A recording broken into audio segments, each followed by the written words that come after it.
तो खाइए, तो फिर गोलियां मार देंगे। कमिश्नर से मैं बात करता, मेरी बात करो आप। ओ इसको बुलाओ, प्रतीक जायसवाल के बेटे को।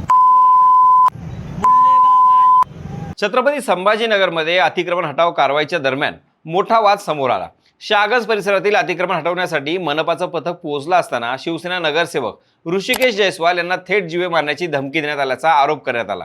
प्रभाग क्रमांक 15 मधील अतिक्रमणाचा मुद्दा सभागृहात मांडल्याचा राग मनात धरून ही धमकी देण्यात आल्याचं सांगितलं जात आहे। कारवाई दरम्यान एका हातगाडी चालकानं मनपा पथकाला विरोध करत शिवीगाळ केली आणि गोळी मारू, तुकडे करू अशा शब्दात धमकी दिल्याचा व्हिडिओ आता सोशल मीडियावर व्हायरल झाला। या घटनेनंतर नगरसेवकाच्या समर्थकांनी घटनास्थळी धाव घेत तीव्र संताप व्यक्त केला।